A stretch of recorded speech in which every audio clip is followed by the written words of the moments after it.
it here at the Carter School. It was published in 2014 in 2/3 North, a print journal of transnational literature hosted by Stockholm University. The short story attracted international attention immediately. It was published in Sydsvenskan, one of Sweden's main nationwide daily newspapers. The Finnish Peace Research Association sponsored a translation and a publication in its journal Cosmopolis. Gazeta Wyborcza, I did not pronounce that right, but one of Poland's main nationwide daily newspapers translated the bullet to Polish. And Estacio Armenia, a platform of the Armenian community in Brazil, translated it to Portuguese, so many lives in many languages. The first public reading of the bullet took place in the summer of 2014 at the biannual conference of the International Association of Genocide Studies. On this occasion, Professor Andrew Wolford, then president of IAGS, asked Theodore Fontaine to read the bullet for the conference. Theodore was a residential school survivor and a prominent First Nations community leader in Canada. This is arguably the most important honor this short story has received, or that was the case until now, when Abigail Onstadt, Drew Colber, An Tran, Sage Prinstein, and August Stamper are taking the bullet to the next level to explore other broken intimacies. Here, music and story narration are fusing to help us enter corners of pain and suffering that we are often reluctant to visit. We ask questions that we hope will lead us to the affirmation of life as we overcome dark times. While the bullet is fictional, it is very tied to the stories of Rwanda, and it is also for you, if you will. So with that, thank you, Drew. Thank you, Abigail, An, Sage, and August.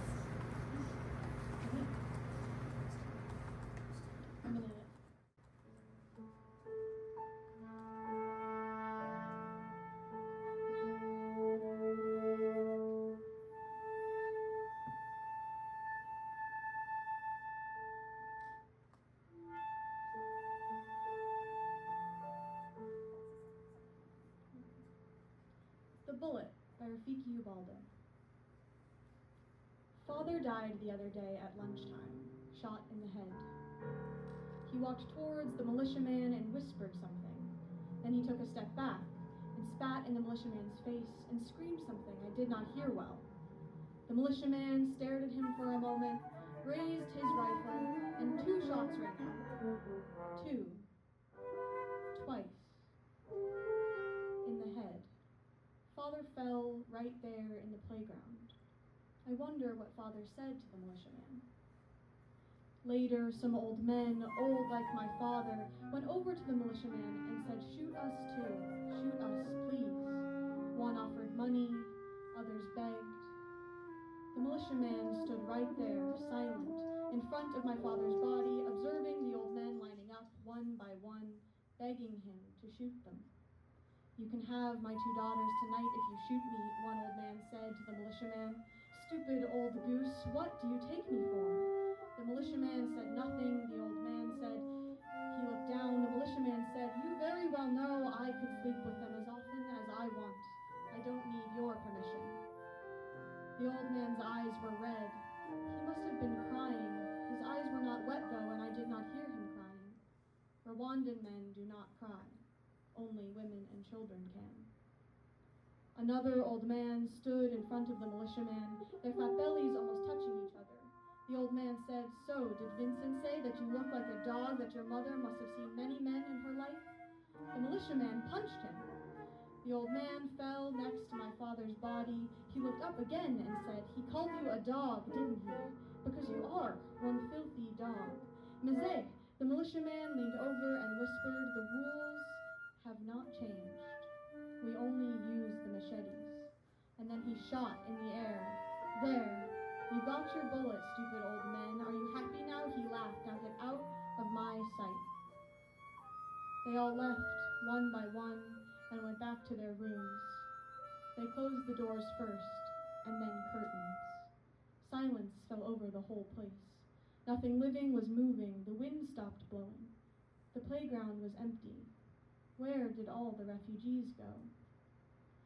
And then a voice came from the west. "Hey, you, yes, you, boy, get out of here." It was the militiaman. He was still there, planted in the same spot in front of my father's dead body.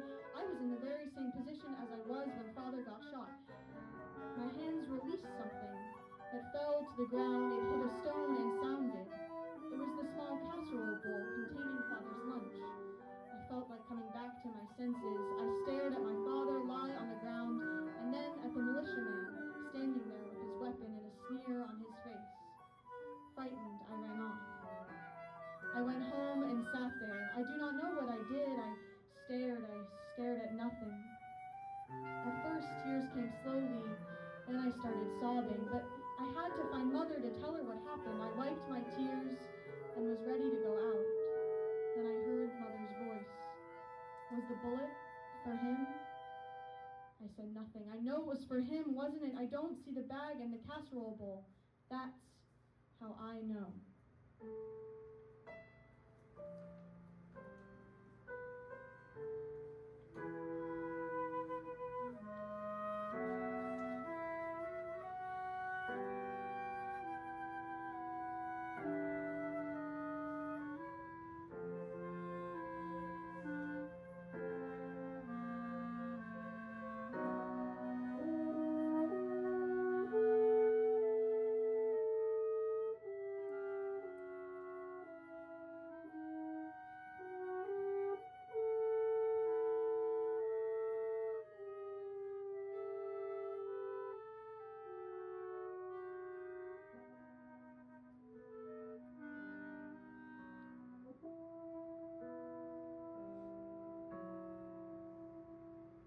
Since the day we came here, it has been a huge operation to bring lunch to Father.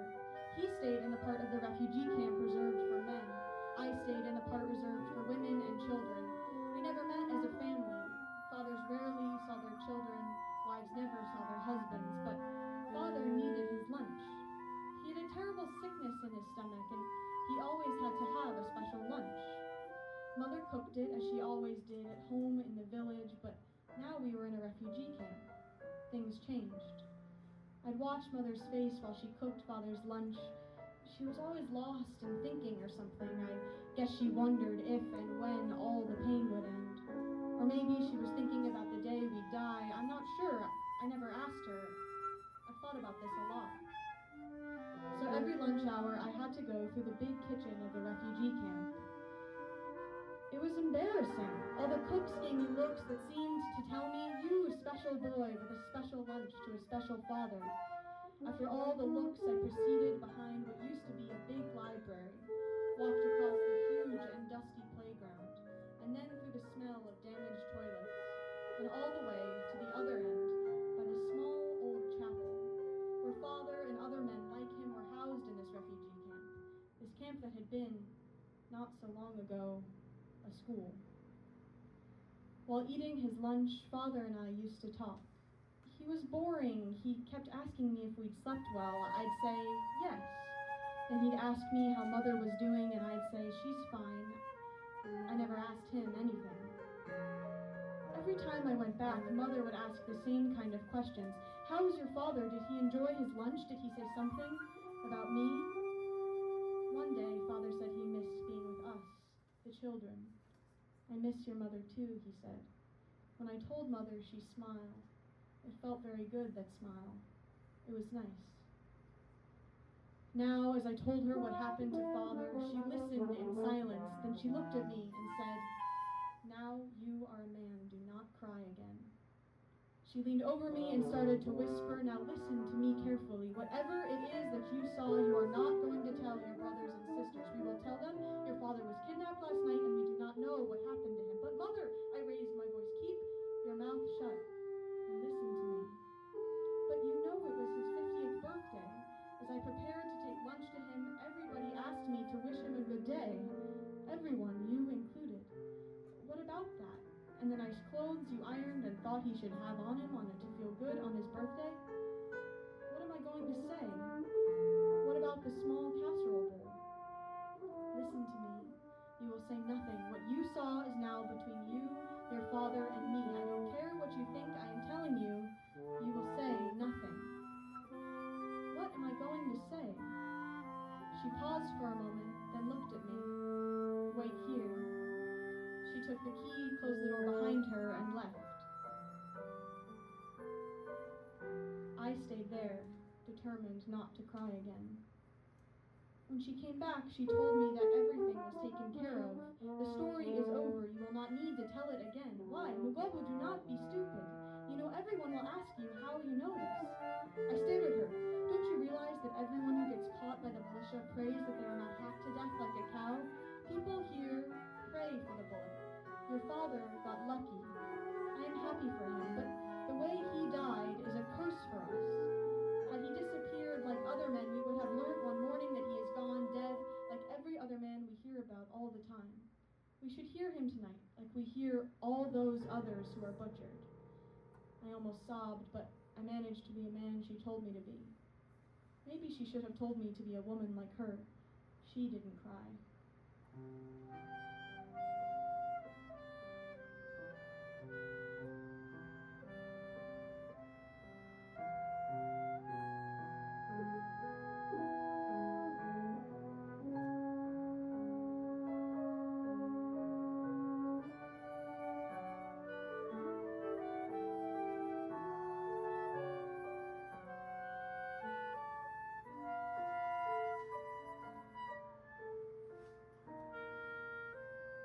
She said we should be spending those terrible hours of the night figuring out whether or not we recognize his voice like other families are doing every night.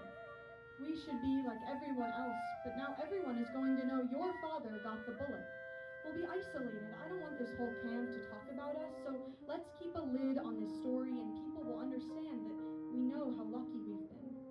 I hope that our silence will help people understand we sympathize with their own losses. I wish every widow understands that every single man we lose every night, every man's voice we hear in the night is also my man. She stroked my shoulder, but let's face reality. We are going to be seen as the lucky ones. Remember your aunties telling me how lucky I was I still had a husband, as if your father was not their husband's brother. But now they will say I was lucky he was shot. They'll always nag about it. Do you see why you have to keep your mouth shut?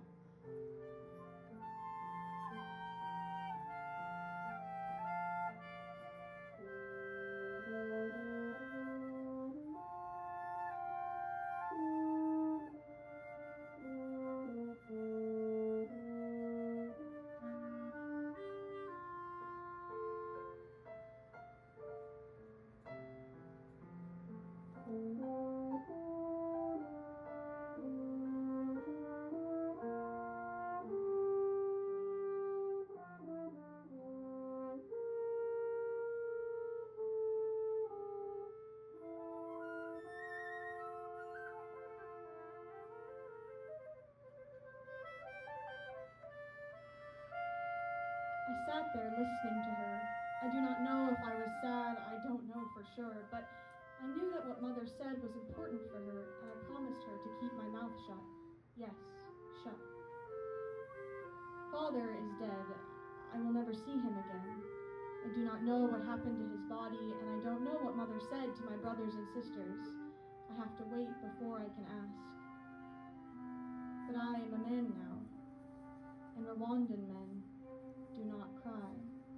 I wonder if Mother will cry. They say Rwandan women cry, but she is no longer a woman.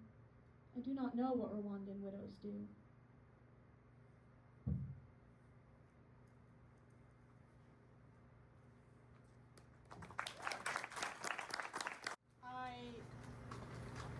I don't think I've actually ever seen a recitation set to music, so that was really special. That was the first time I've ever done it. Yeah, well, it's beautiful. Yeah, so tell me, okay, Abigail, tell me more about what that process was like. You're engaging with a historical, political moment. What was it like to portray that composition? Well, that's a broad question.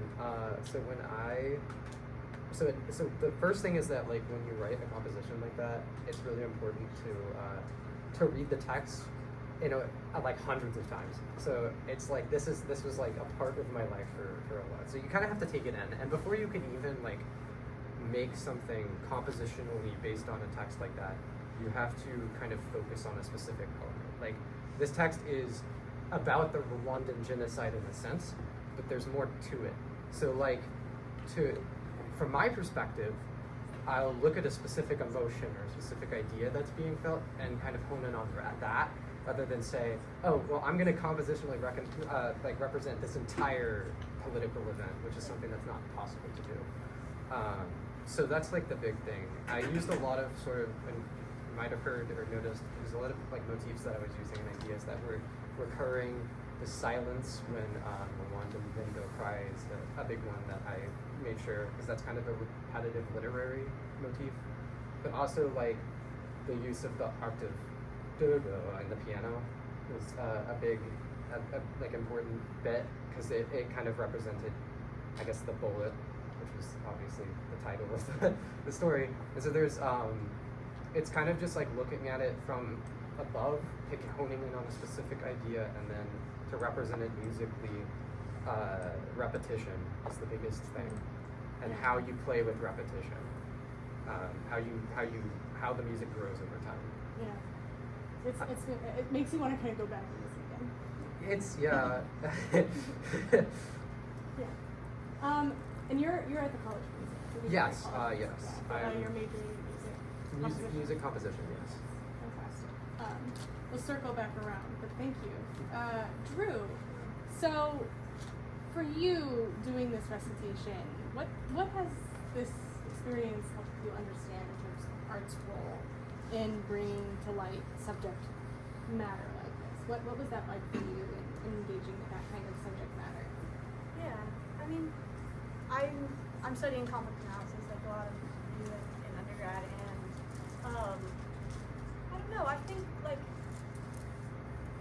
think having a vignette, like a really curated moment like this, of just a singular point in time of a crisis. I think sometimes in conflict analysis we're looking at big facts and figures. We're looking at the numbers of people impacted by an atrocity, or we're looking at, like a big picture lens of the stories that we're trying to understand. And I think it not only humanizes it to see just one picture in an important way, but it also kind of reveals how like absurd and it is. I think how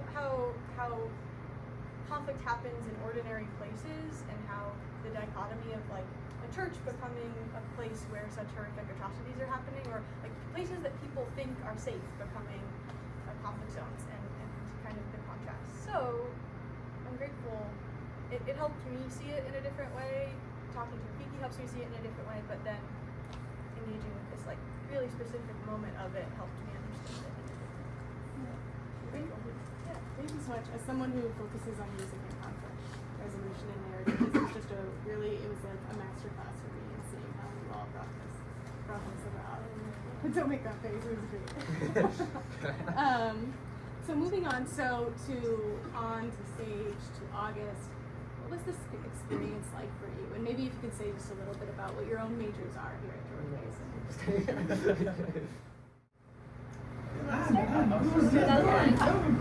Hi, my major is in music technology and information technology, so it's in a way a little separated. So, but when I was approached by Abby at first, and to play this piece, I think reading through the text and being like, how do I convey not only the emotion and the meaning of the text, but also Abby's interpretation of the text into music with the recitation. And for me personally, the little like snapshot that I was focusing on was the little moments, like especially when the text was talking about his mother cooking for his father, and or just the moments between just a conversation that was had between him and their mother. It felt so warm and intimate in the midst of everything, and I think what I focused on was conveying that through my piano as best as I can. Just having a moment of just, for me at least, it seemed like a moment of just serene quiet throughout the entire situation. My name is Sage at Mason. My primary instrument is actually flute. But for me, I think I had never played in a chamber group with French horn before. I had never played under spoken text before. So a lot of the work was making sure we blended well as an ensemble, because if we can't sound good as an ensemble, we can't then represent this whole very complex emotional idea. And so we had to focus a lot on how we sounded as a group just on our own, and then on top of that, once Drew added the spoken text, it was conveying those emotions as well, which I think is definitely the hardest part of the whole thing. I'm August. I'm a music performance major, majoring on the French horn. This was a rather interesting project to work on. This is my first gig. This is what I'm hoping to do with but I think it was rather interesting, and the component I was focusing on much in contrast to what Abby wrote for me was a lot of interruptions, very aggressive pieces, just aggressive lines rather, and it's interacting with the idea of grief, how it always comes back to bite you, even when you're least expecting it. So when On has more pretty quiet stuff, in comes the effect of grief, and that's what I focused on. It's just really great to hear just this breakdown of how you all relate to your different instruments and your voices in many ways. It's fantastic. Rafiki, this is a story you wrote. It's had a long life. Why this type of event here today? Why recitation? Why an original composition? And why your story? So to start with, I think what happened today, now, I think is a blessing, because that's our next challenge, right? What we do to go back and regroup and bring the piece as we probably wanted. So we're talking about technology, right? We're talking about light, we're talking about sound, we're talking about emotions, we're talking about silences. So this is an experiment that we're going to keep trying our best. And the challenge is to bring you the good sound, and the challenge is to bring you the good light, and to focus on those who are home.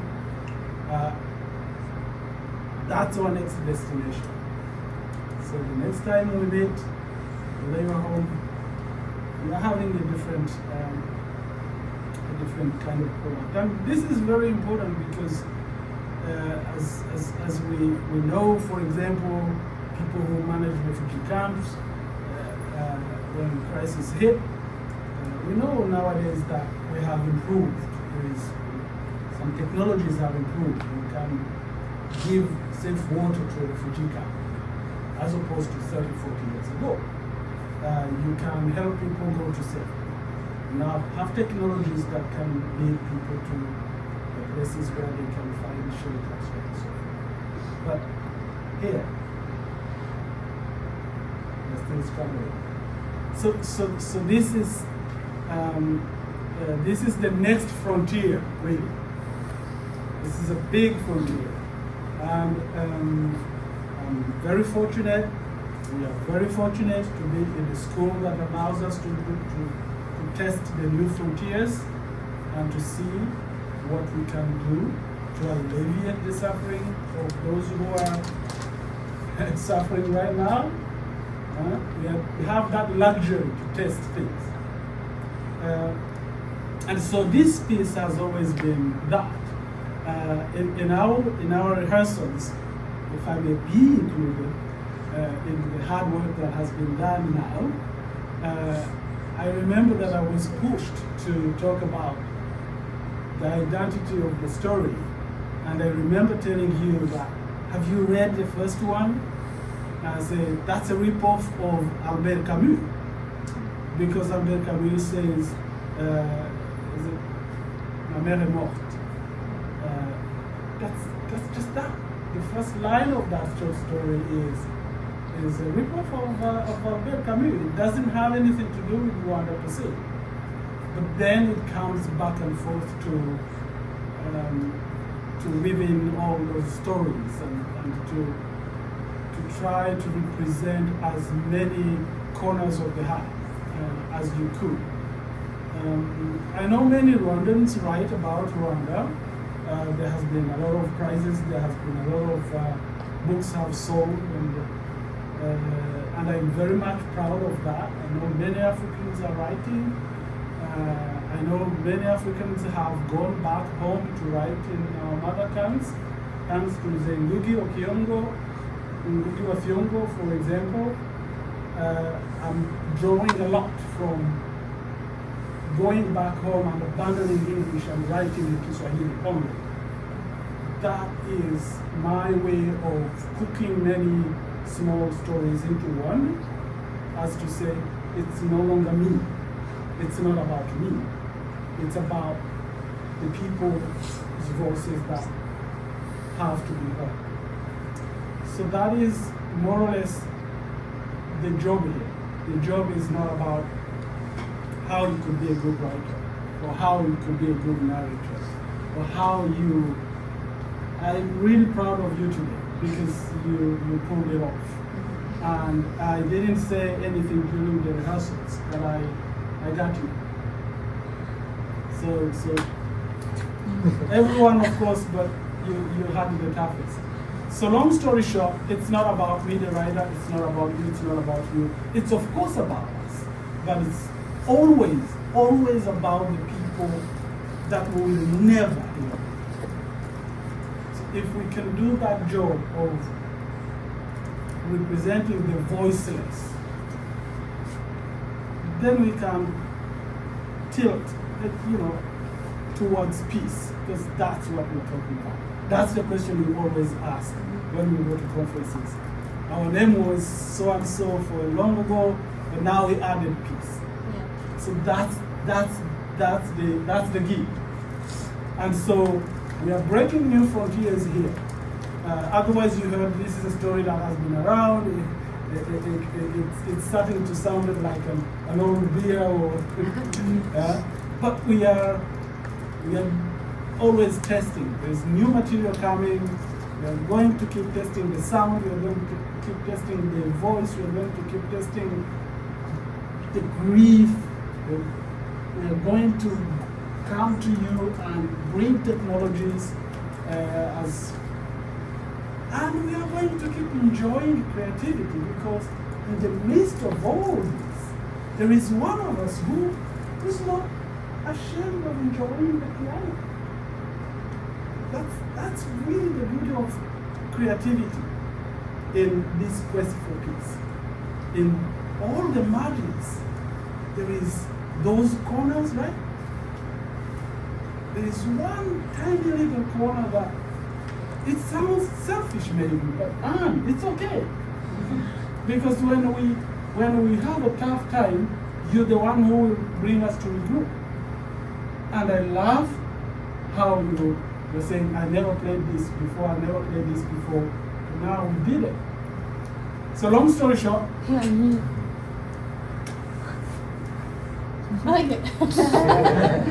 I know we need to open up some space for the end of the official symposium, but I do just want to say, I want to ask each one of you, our artists or musicians, if there's one thing you could take away from this experience today and take forward into your lives as musicians, intersecting now here with this performance with peace, what would it be? I'm gonna try to be brief. This is a very long question for me, but the last piece that I worked on, and this is how I met Rafiki, was for Holocaust Remembrance Day. And so there's this, I found kind of a niche that I enjoy. It's representing these kinds of political ideas and the idea of peace, or the idea of culture in musically.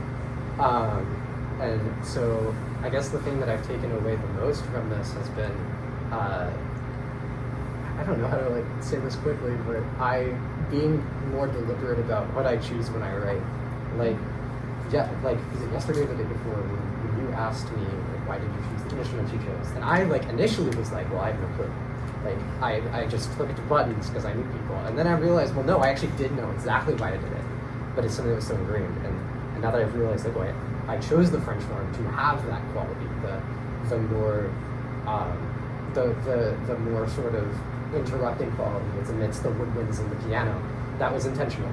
And so maybe understanding more about why I make creative choices to represent certain ideas has been like a huge thing that I've taken away personally. I think it's really powerful. I would love to see the work that you did this week.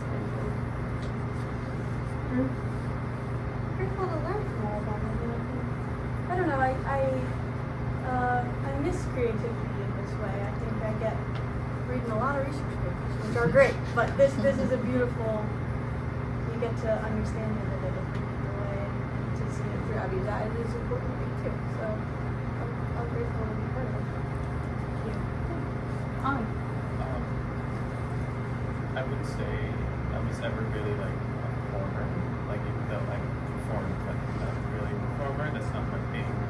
But it was really nice to like learn the process again, like how to like kind of, it's just an avenue that I can express myself and also express the work that's being told. So that's something that's kind of brand new to me, but at the same time not new at the same time. So I don't know.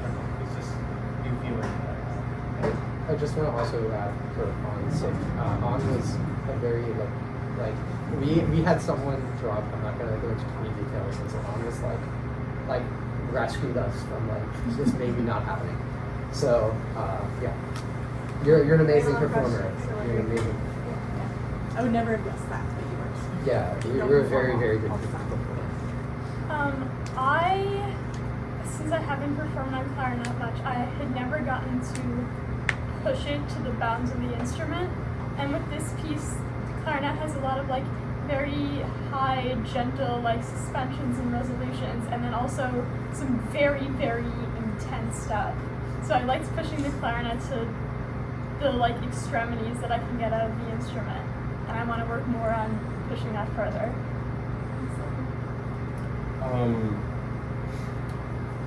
This performance was quite a unique challenge, to say the least. I've played pieces with a narration before, but it was an entire band with the conductor, the conductor does all the coordinating everything with the narrator. So having to work with such a small group and do that, it was quite a unique challenge. And I think that can say a fair amount about cooperation and just getting along together. Because there were some rehearsals where we were kind of like, tensions were a little high. Yeah. Stuff was, it was a hard process. But we pulled through. I want to just quickly say also, can we get like another round of applause for these?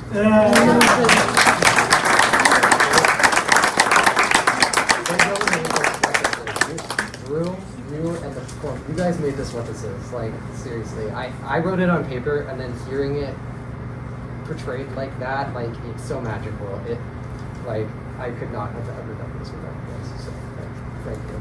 Thank you all. So what you can take from us, because today you are visiting the Carter School, right? We get send you the absolute best guest, right? So what you can take from us is this idea that we are also experimenting with. We're talking about narration, other people are talking about storytelling, and we're talking about these dilemmas of cultural expropriation, appropriation. Appropriate this comes in the new, you acquire, should we do that, should we not do that, should we say these things like this way or not? So as we fuse and we keep working together, that is also something we can take with you back to your school. And when we come to visit you, we will have more fusions and we will work on more pieces. So we also thank you. I'm sure Drew is going to, Olga is going to thank you, but I wanted really to say that you're the most welcome to the festival. Thanks, Drew. Yeah, thank you to thank you. Abigail and Ricky for that.